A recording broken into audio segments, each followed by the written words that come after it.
ناظرین و سامعین، یہ آڈیو ڈاکٹر مبارک علی کی کتاب تاریخ اور معاشرے کے مضمون این جی اوز اور پاکستانی معاشرہ کی دوسری آڈیو ریکارڈنگ ہے۔ 1947 کے بعد پاکستانی ریاست بجائے اس کے کہ مضبوط ہوتی، سیاسی نشیب و فراز کی وجہ سے کمزور ہوتی چلی گئی۔ 1958 کا مارشل لا، مشرقی پاکستان کی علیحدگی، ذوالفقار علی بھٹو کی بے لگام جمہوریت اور ضیاء الحق کی آمریت، ان سب نے مل کر ریاست اور اس کے اداروں کو بے انتہا کمزور کر دیا۔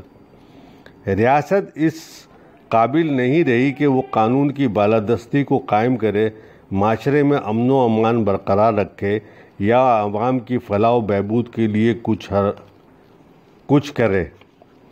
ان حالات میں 1980 کی دہائی میں غیر سیاسی تنظیموں کی ابتدا ہوئی، لیکن اس بار ان تنظیموں کی شکل و صورت، کردار اور لائحہ عمل ماضی کی تنظیموں سے بالکل مختلف تھا۔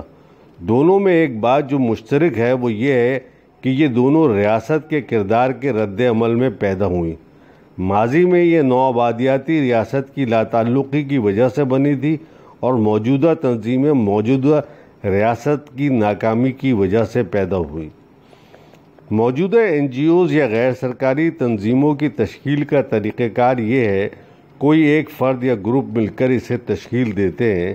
ابتدائی دور میں وہ کسی ایک ایشو کو لیتے ہیں، پھر یہ دیکھتے ہیں کہ کون سا غیر ملکی ادارہ ہے جو سماجی یا تعلیمی منصوبے کے لیے فنڈ مہیا کرے گا۔ اکثر یہ بھی ہوتا ہے کہ این جی او اس وقت بنائی جاتی ہے کہ جب کسی غیر ملکی ادارے کی جانب سے کسی خاص منصوبے کے لیے فنڈ مہیا کرنے کا اعلان کیا جاتا ہے۔ مثلاً ماحولیات، حقوق نسواں، چائلڈ لیبر اور حقوق انسانی وہ ایشوز ہیں کہ جن پر غیر ملکی فنڈز ملتے ہیں۔ لہٰذا جب ایک مرتبہ این جی او کی تشکیل ہو جاتی ہے اور غیر ملکی فنڈ بھی مل جاتا ہے تو اس کے بنانے والے اس کے ڈائریکٹرز بن جاتے ہیں۔ اکثر تو این جی اوز میں پورا خاندان ملازم ہوتا ہے، ان کی بھاری تنخواہیں مقرر ہوتی ہیں، فنڈ سے کاریں اور گاڑیاں لی جاتی ہیں، اپنے ہی گھروں کو آفس کے طور پر کرائے پر دے دیا جاتا ہے اور یوں روپیہ کمانے کا سلسلہ شروع ہو جاتا ہے۔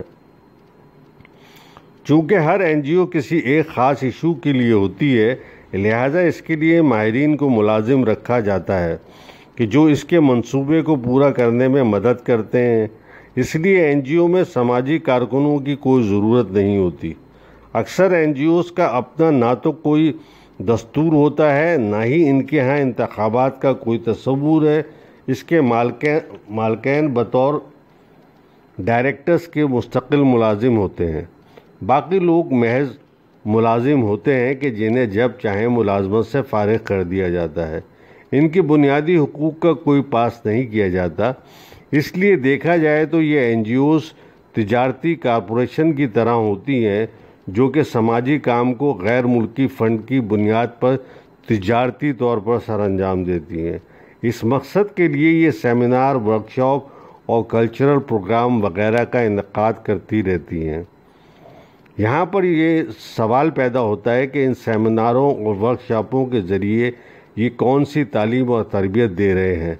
سب سے اہم بات تو یہ ہے کہ تمام غیر سرکاری تنظیمیں اس بات کا اعلان کرتی ہیں کہ ان کے پروگرام قطعی سیاسی نہیں ہیں اور ان کا سیاست سے کوئی تعلق نہیں ہے، بلکہ ان پروگراموں کے ذریعے وہ صرف سماجی شعور پیدا کرنا چاہتے ہیں۔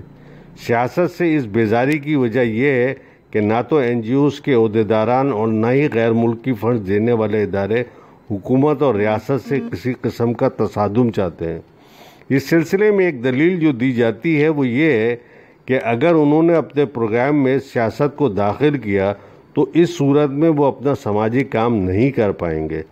سیاست سے اس دوری کے وجہ سے ملک میں فوجی حکومت ہو، آمریت ہو یا نام نہاد جمہوریت، یہ این جی اوز اپنے وجود کو ان تمام حالات میں قائم رکھتی ہیں۔ چونکہ یہ این جی اوز پرانی غیر سرکاری تنظیموں کی طرح سے لوگوں کی نہ تو مالی امداد کرتی ہیں اور نہ ہی فلاح بہبود کے ادارے قائم کرتی ہیں۔ اس لیے عام لوگ ان سے دور ہی رہتے ہیں۔ ان کے سیمیناروں اور ورکشاپوں میں شریک ہونے والوں کا بھی ایک مخصوص گروہ وجود میں آ گیا ہے جو پروفیشنل سامعین بن چکے ہیں۔ یہ ہر این جی اوز کے سیمیناروں میں شریک ہوتے ہیں۔ ان کے لیے اچھے ہوٹلوں میں چند دن گزارنا، سفر کرنا، 4-5 دن کا الاؤنس لینا ایک مشغلہ ہے۔ چونکہ انہیں معلوم ہے کہ یہ پروگرام غیر ملکی فنڈ کے ذریعے ہوتے ہیں، لہٰذا یہ اپنا حق سمجھتے ہیں کہ دوسروں کے ساتھ وہ بھی اس فنڈ سے اپنا حصہ وصول کریں۔ لہٰذا ان سیمیناروں میں شریک ہونا اب ایک رسم بن گئی ہے۔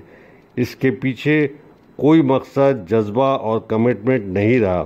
جب این جی اوز کے کرتا دھرتا غیر ملکی ایجنٹوں کو دھوکہ دیتے ہیں تو یہ ان کو دھوکہ دیتے ہیں میں کوئی ہچکچاہٹ محسوس نہیں کرتے۔